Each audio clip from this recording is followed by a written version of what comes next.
అది ఒక అందమైన చిన్న మడుగు. ఆ మడుగులో 3 ప్రాణ స్నేహితులైన చేపలు ఆనందంగా జీవిస్తున్నాయి. కానీ ఒకరోజు వాటిలో ఒక చేపకు రాబోయే ప్రమాదం ముందుగానే కనిపించింది.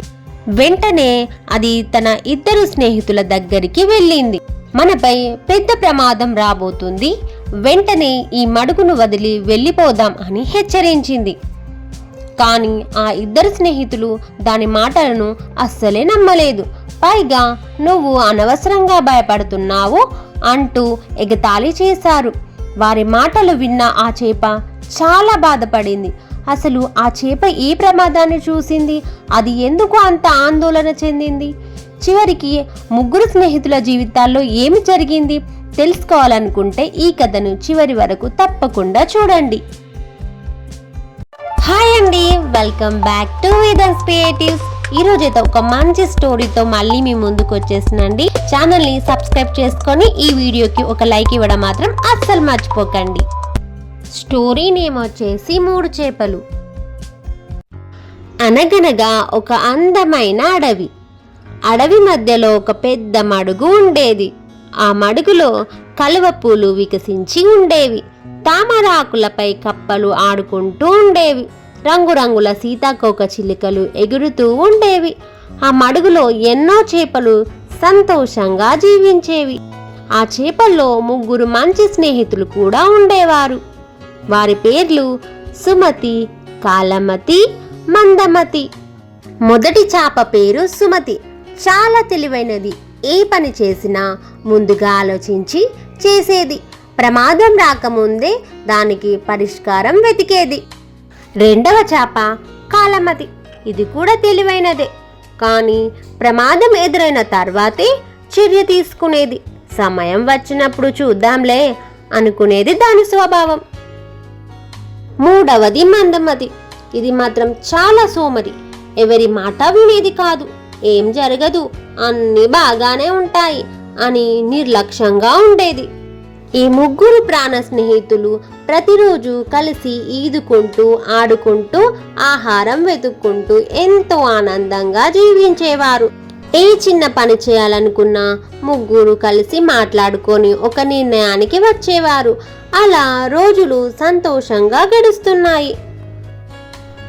సుమతి ఎప్పటిలాగే మడుగులో ప్రశాంతంగా ఈదుకుంటూ చుట్టూ ఉన్న పరిస్థితులను గమనిస్తుంది. అప్పుడే మడుగు ఒడ్డు వైపు కొంతమంది జాలర్లు వచ్చారు. సుమతి వారికి కనిపించకుండా నీటిలోని తామర ఆకుల దగ్గర దాక్కొని వారి మాటలను వినసాగింది. అరే, ఈ మడుగులోని నీళ్లు రోజు రోజుకి తగ్గిపోతున్నాయి. చూస్తుంటే ఇంకో 10 రోజుల్లో ఈ మడుగు పూర్తిగా ఎండిపోయేలా ఉంది అని ఒక జాలరివాడు మిగతా వారికి చెప్పాడు. ఆ మాటలు విన్న మరో జాలరివాడు ఇలా అంటాడు.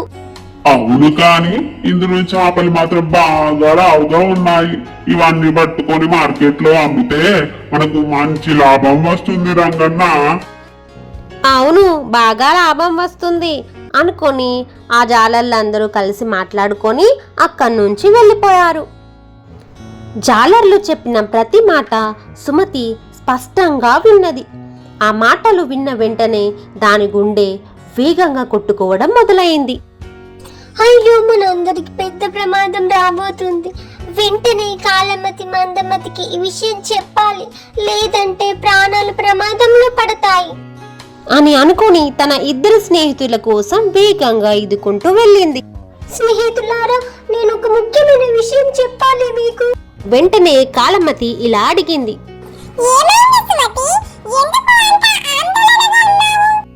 అప్పుడు సుమతి ఇలా చెప్పింది.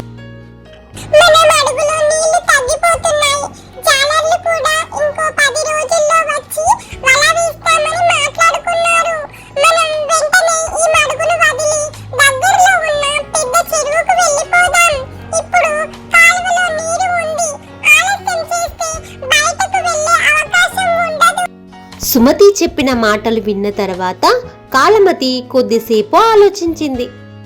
నువ్వు చెప్పేది నిజమే సుమతి, కానీ దానికి ఇంకా 10 రోజుల సమయం ఉంది కదా, ఎందుకు ఇప్పుడే భయపడుతున్నావు చెప్పు అని కాలమతి సుమతితో చెప్పింది.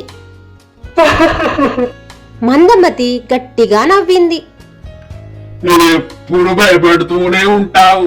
కొన్ని సంవత్సరాలు ఇక్కడే ఉన్నాము. ఇప్పుడు ఏం జరుగుతుంది? నేను ఎక్కడికి రానండి. అని కాలమతి సుమతితో చెప్పింది.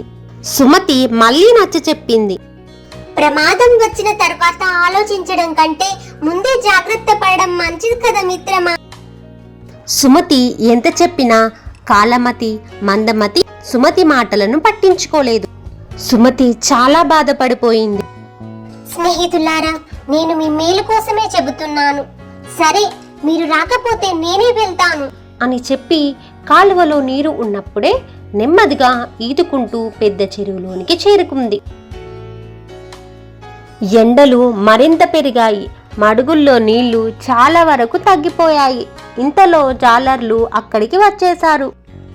ఇదే సరైన సమయం అంటూ పెద్ద పెద్ద వలలను నీటిలోనికి విసిరేశారు. వలలలో చాలా చేపలు చిక్కుకున్నాయి. కాలమతి కూడా వలలో చిక్కుకుంది. అది ఒక్కసారిగా సుమతి మాటలను గుర్తు చేసుకుంది. అయ్యో, అప్పుడే వెళ్ళి ఉంటే బాగుండేది అని అనుకొని వెంటనే ధైర్యం తెచ్చుకుంది. వెంటనే శ్వాస ఆపుకొని చచ్చిపోయిన చేపలా నిశ్చలంగా పడుకుంది. జాలరివాడు కాలమతిని చూసి అది అప్పుడే చనిపోయింది, దీనివల్ల ఉపయోగం లేదు అని చెప్పి బయటకు విసిరేశాడు. కాలమతి నీళ్లపై పడినా కదలలేదు. జాలరివాడు కొంత దూరం వెళ్ళిన తర్వాత అది ఒక్కసారిగా లేచి దగ్గరలో ఉన్న చిన్న రంధ్రం ద్వారా కాలువలోనికి దూకి అక్కడి నుంచి ఈదుకుంటూ పెద్ద చెరువులో ఉన్న సుమతి దగ్గరకు చేరుకుంది. కాలమతిని చూసి సుమతి ఎంతో ఆనందపడింది. నువ్వు సురక్షితంగా వచ్చావు, దేవుడికి కృతజ్ఞతలు అంది సుమతి. కాలమతి తల వంచింది.